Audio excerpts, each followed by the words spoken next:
Okay, so we continue with the HPC swing trends line. The first thing that we do is we see that we have a break in the upward trend line by two lower closes, and that ends the trend line. Once the trend line is ended, we look to find the highest green anchor high, which is going to be there. I'll mark it now. Once we have that, we have to put our stop in. I'm going to borrow this line, and the stop is the first anchor.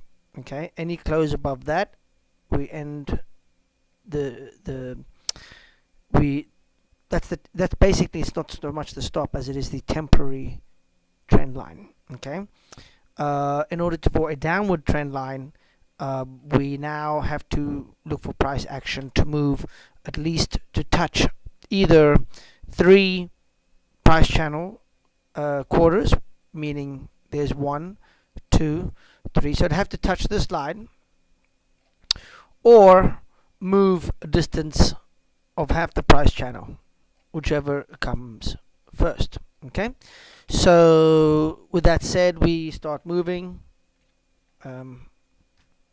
along. Now we have a break up there, but it's not a close above, so that's ignored. And then we have 3 channel breaks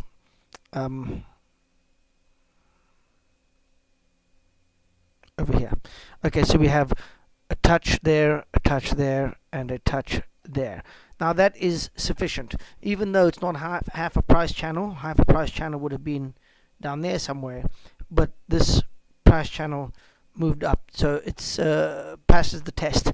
So now we can draw a trend line. But interestingly, I haven't come across one of these situations before, but the trend line technically should be drawn anchor 1 to anchor 2, but we cannot have that, so we have to redraw at this point using the second anchor as the base, and the outermost point is there, and therefore we have a break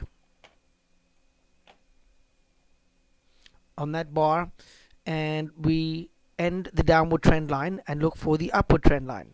The first thing that we do is look for the anchor, the first anchor. The first anchor is always for an upward trend line, is the lowest anchor of the previous downward trend line, which is that one. Once we do that, we mark our temporary trend line, which is going to be acting as a stop later on, and that is marked in yellow. Then we wait for the price to move 3, either 1/2 price channel or 3 touches. 1, 2, but at this point we get a third touch there, but I would imagine that the half price channel was met over here, so we could start drawing pretty much pretty quickly, and the trend line would look something like this, I would imagine there. Okay, then we have a quick break, and then first thing we do is look for the next anchor, which happens pretty quickly, the highest green anchor high in the previous trend line, and then we mark our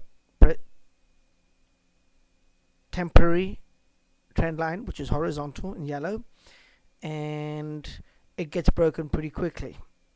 Once that happens, we look for the next anchor, and it is the first anchor is there, the lowest anchor in this trend line, which was the temporary one, which went from there to there, so that is the lowest point between this point and the break. Okay, and then we can draw a trend line once 3 touches have been made. So we see 3 touches. The 3 touches are, change the color to my purple.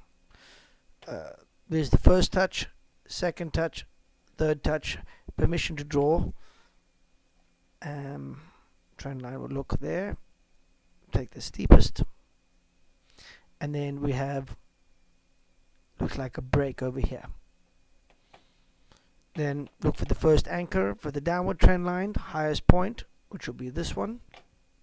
It's got to move 3, we move up, we make our stop or temporary trend line, which is there. We have half a price channel movement over here, permission to draw granted, and onward we go.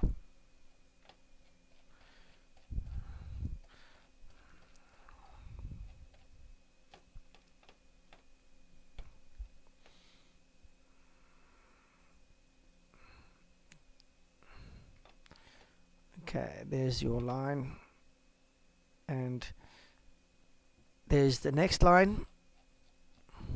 So we continue with this line. It's broken. First thing we do is look to draw an upward trend line. We look for the lowest anchor of that downward trend line. We find it. Price move. We mark our temporary trend line until a long line, upward trend line forms.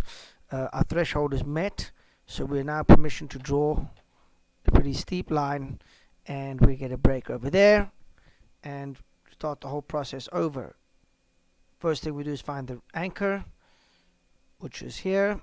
The highest, actually, yeah, the highest anchor in the previous trend line is that one right there. Even though it's not part of the trend line, by the time the trend line broke, it would have been the highest.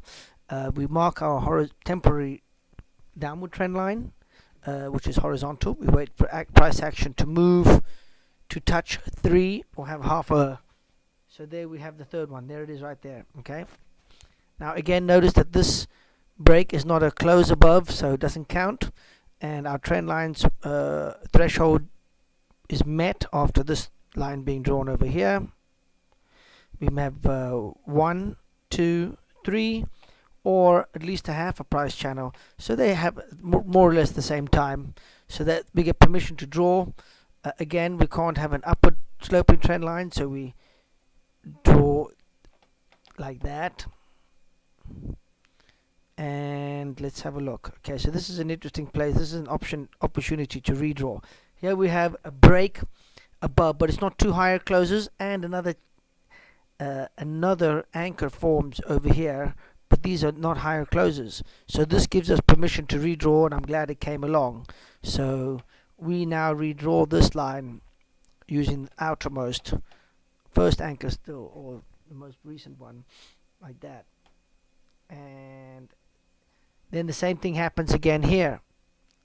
This anchor forms. It's not a break because it's not two closes higher, and we draw again from the same place, and eventually you get two higher closes. Bang! Look for the next low. There it is. Look for 3 touches. By the time it's broken, it's already moved that distance, and we immediately have permission to draw. We mark our stop, which doesn't never get used, and then we get permission to draw outermost like that. Okay, and it looks like this line gets broken, so we move it to there, and 2 lower closes, we end and start the process all over again. I hope that is efficient and sufficient.